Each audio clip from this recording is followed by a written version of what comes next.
السلام علیکم ورحمۃ اللہ وبرکاتہ۔ الحمد للہ والصلاۃ علی نبی صلی اللہ تعالی علیہ وسلم۔ محترم سامعین کرام، آپ حضرات کے سامنے جس مسئلے کو لے کر حاضر ہوا ہوں، اس مسئلے میں عام طور پر ہمارے لوگوں سے غفلت برتی جاتی ہے، اور مسئلہ یہ ہے کہ وہ حضرات جن کو اولاد نہیں ہے وہ کسی اور کی اولاد کو گود لیتے ہیں، چاہے بھائی کی ہو، چاہے بہن کی ہو، چاہے کسی اور رشتہ دار کی ہو یا اجنبی کی ہو، تو وہ لوگ اس بچے کی ولدیت میں اپنا خود کا نام ڈالتے ہیں۔ یہ شرعاً جائز نہیں ہے۔ یہاں پر اسی بچے کے حقیقی باپ کا نام لکھا جانا ضروری ہے۔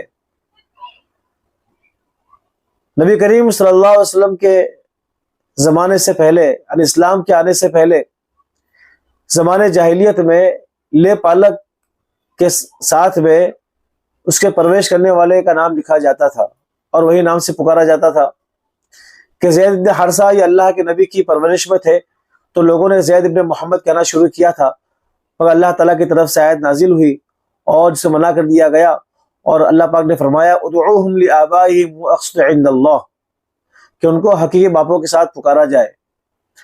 اور خود نبی کریم صلی اللہ علیہ وسلم کی حدیث مبارکہ ہے جس میں آتا ہے کہ کوئی آدمی اگر اپنے باپ کے علاوہ کسی اور کی طرف نسبت کرے اپنی جانتے بوجھتے، تو اس پر جنت حرام ہے۔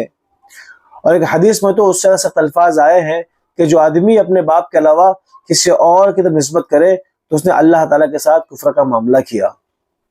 لہٰذا وہ احباب جنہوں نے اولاد گود لی ہوئی ہے، ان کو چاہیے کہ بچے کے ساتھ میں حقیقی باپ کا نام ڈالے، اس کے آدھار کارڈ کے اندر، پاسپورٹ کے اندر، اس کے دوسرے ڈاکیومنٹ کے اندر۔ البتہ گارجین میں اور سرپرست میں خود کا نام ڈال سکتا ہے۔ اب یہاں ان لوگوں کو پریشانی یہ ہوتی ہے کہ ہر جگہ جب بھی کوئی ڈاکیومنٹ بنانا ہوتا ہے تو حقیقی باپ کو حاضر ہونا پڑتا ہے، تو یہاں پر وکلا سے مشورہ کر کے یہ اس بات کا حل نکال لیا جائے کہ جو حقیقی باپ ہے یہ جو پرورش کرنے والے کو طاقت دے دے، پاور دے دے، کہ آئندہ کاغذ کے ذریعے، ایفیڈیوٹ کے ذریعے اس کو پاور دے دے کہ آئندہ ہر جگہ پر یہ حقیقی باپ کا نام استعمال کر سکتا ہے، تو یہ مسئلہ اس طرح حل ہو سکتا ہے۔ البتہ نام کو بدلنا قطعاً جائز نہیں ہے، باپ کی ولد کو جائز نہیں ہے۔ اسی طرح سرنیم کو بدلنا، ذات کو بدلنا، یہ بھی شرعاً جائز نہیں ہے۔ بہت سے احباب جو صدیقی نہیں ہے، فاروقی نہیں ہے، مگر اپنے آپ کو فاروقی لکھتے ہیں، صدیقی لکھتے ہیں، اور بعض تو سید بھی لکھتے ہیں اپنے آپ کو، بعض تو علوی لکھتے ہیں اپنے آپ کو، تو شرعاً آپ کا نسب کچھ اور ہے، آپ کی ذات کوئی اور ہے، اور آپ نے ذات بدل لی تو یہ بھی شرعاً جائز نہیں ہے۔ اس پر بھی وہی احکامات لاگو ہوتے ہیں جو ولدیت کے بدلنے پر ہے۔ اس پر بھی حدیث شریف میں نکیر آئی ہے، سخت منع کیا گیا ہے۔ لہذا انسان کو چاہیے کہ اپنے ذات کو، جو حقیقی ذات ہے، اس کو لکھے، اپنے سرنیم کو تبدیل نہ کرے۔